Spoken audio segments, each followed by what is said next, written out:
What's up guys, welcome to the Chess Giant. This is Solomon Ordell, and in today's video we have our 7th installment of the subscriber game analysis series where you guys send in one of your games and it has a chance to get analyzed on this channel. Now, you could send a game from Lead Chess, chess.com, an over-the-board tournament game, even a game with a friend. If you copy and paste a link down in the comment section below, I promise to take a look at it and maybe even post it on the channel. Now, shout out to my guy Intellect4 for posting one of the most impressive Danish Gambit games I've seen in quite a long time. Here, our fellow subscriber was starting off the game with the white pieces and began with e4, taking up the center, activating both the queen and the bishop on f1. And now against the move e5, didn't go with the main move of knight f3, but played d4, and after e takes d4, offered up a second straight pawn with c3. And now after d takes c3, didn't offer two, but three straight pawns with bishop c4. And here black accepted it with c takes b2. And many of you are probably wondering, wait, why did we just give up literally three straight pawns? We're down 2 pawns of material. What does white have here? Well, what we have is a huge advantage in development, and especially 2 very active and crushing bishops, putting pressure on both g7 and f7 here.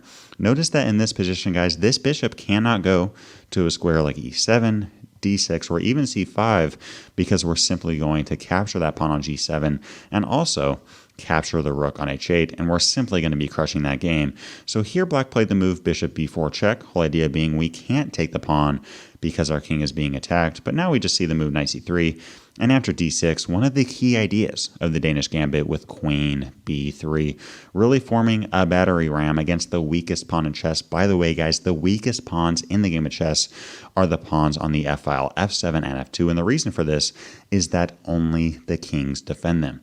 In this position, only the king is defending the pawn on f7. We're threatening to take that pawn, and we're also threatening to just win the bishop on b4. We have 2 threats, so we see black play the move bishop takes c3, and now white captures back with the bishop, and yet again, we have 2 different threats. One of them is taking on f7, but even the stronger threat is taking on g7 and then winning the rook on h8. So here, black simply cannot stop both, and we see the move knight f6, in which case white continues with bishop takes f7, and now after king f8, we see our fellow subscriber Intellect4 continue with a very nice move e5. This is just the meat and potatoes of the Danish Gambit, guys. We are trying to checkmate this king as quickly as we possibly can. And notice here, d takes e5 doesn't really work because we have bishop b4 with check. This king has literally nowhere that it could go. And if a move like c5, okay, we'll take the pawn. In either case, this queen is going to have to go to e7. We're going to win the queen, and black's position is more than resignable. So y'all, black was very smart not to take the pawn on e5 because of that bishop b4 check idea, and instead plays the move queen e7, doing 2 things. First off, pinning the pawn on e5 so that it can't take the knight, as obviously it's pinned to the king on e1, and on top of that, threatening to capture the bishop on f7. Here, we don't want to lose our bishop, so we get our bishop out of the way by playing bishop c4. And now after the move knight c6, here white played the move castling queenside. I personally think that this move is a little bit premature just because this king isn't as safe. Now, it's very true, guys, in the Danish Gambit, we're playing wild, we're playing crazy, we're trying to checkmate this king, but why not have a safe king of ours if we can? Why not play the move knight f3 and simply plan the castle kingside? For example, let's say black plays a move like knight takes e5. Okay, we'll take the knight back. And after d takes e5, we are down 2 pawns here, but we have a huge edge in development and activity, and black's position is extremely awkward. I don't see how this rook is going to get out anytime soon. Here we can castle kingside against a move like c6, black trying to defend the pawn on b7 so that this bishop and this rook can get out and be active pieces in this game. That's okay. We're just going to play rook fe1, continue with a move like rook a d1. And guys, in this position, I mean, both of our rooks are just pouncing down the center files. We have a battery ram on the a2 g8 file, as well as our bishop on c3, which is very active. You plug this into a computer program, it's going to give you a nearly +3 advantage for the white pieces. But again, guys, in this position, white decided to castle queenside, which, again, by the way, I don't think is a huge mistake. I don't think this is a blunder by any means. I still like white's game. I just think that I'd rather have the king on g1 opposed to the king on c1. But here in this position, black now continues with knight e4. Black is trying to stir up some kind of counterplay, attacking our bishop on c3 and attacking the pawn on f2. But now white just continues to break open this game with e takes d6, and after knight takes d6, white played a great move in terms of overall chess strategy. Now there's really two things going on here. First off, we're down a material. If we're down a material, guys, we don't want to trade down.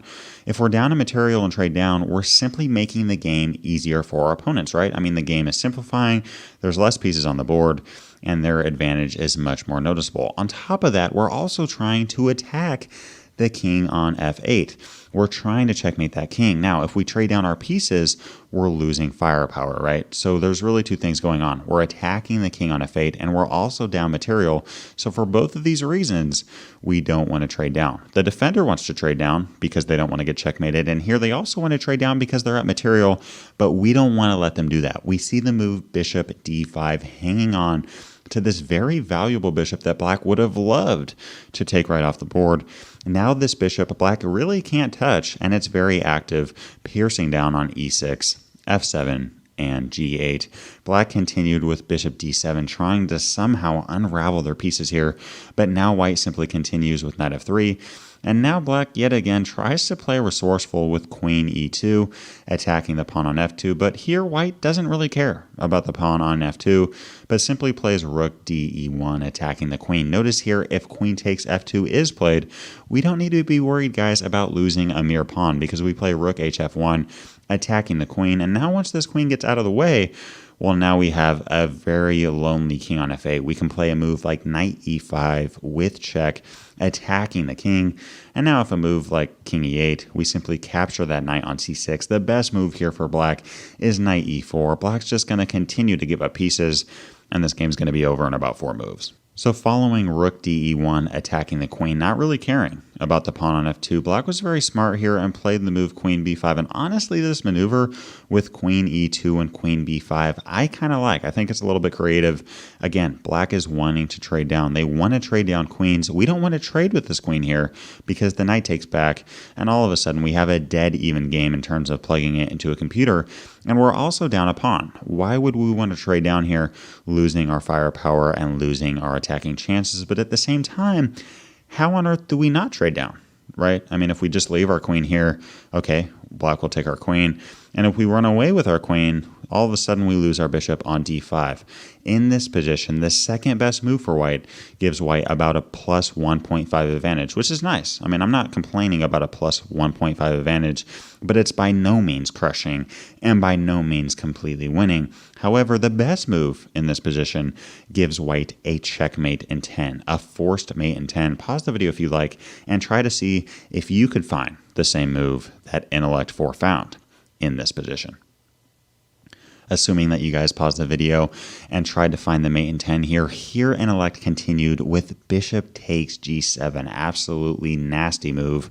Idea being king takes g7 is forced, and we now play queen c3 with check. Now in the game we see the move king g6, but let's first cover options like king f8 or king h6. What do we do against these moves? Well, against king f8, we just say thank you for the rook and thank you for checkmate. Going back, if king h6, we can simply play queen f6, and all of a sudden, we have a checkmate with a king on h5. And I mean, I guess going back to this position, black could play something like knight d4 or knight e5 trying to give time, but there's really no point in doing this. If black plays a move like knight e5, they're simply admitting that they lost the game. Here, black continues with king g6, trying to somehow hang on, but now we see white continue with knight h4, yet again attacking the king. And in this position, black continued with king h5, but guys, really no matter where this king goes. I mean, if king g5, we play queen g7. If king h6, we drop our queen on f6. No matter where this king goes, we're going to win this game. We see the move king h5, and yet again, a very nice move from white. Rook e5 with check. I love this move. White going, look, you can win the rook. You can be up a bunch of material. All I care about is that I'm going to win the game with a checkmate. By the way, guys, if you like positions like this, if you like playing moves like bishop takes g7 and rook e5, the Danish Gambit might be for you. It really does lead to some very fun and exciting games. However, if you're looking at this position and going, look, this is absolutely crazy. I want nothing to do with this. And by the way, that is completely fine.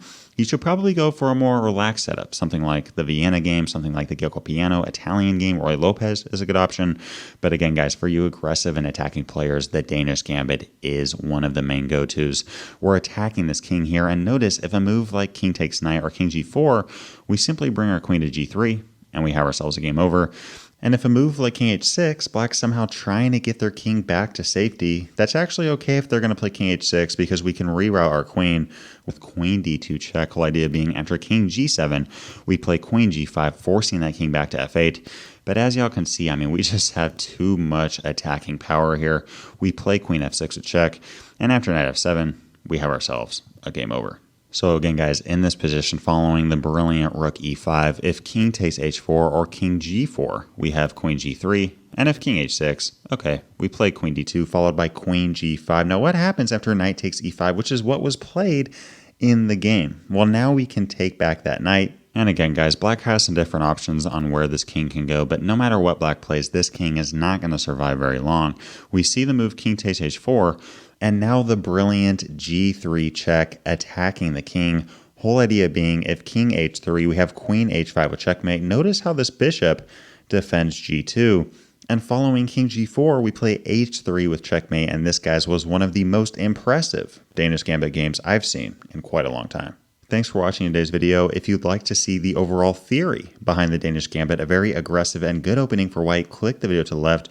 If you'd like to see our 6th installment of the Subscriber Game Analysis series, click that video to the right. Leave a comment down below to let me know what other videos you'd like to see covered on this channel. And as always, I appreciate you guys. Thanks for watching. Peace.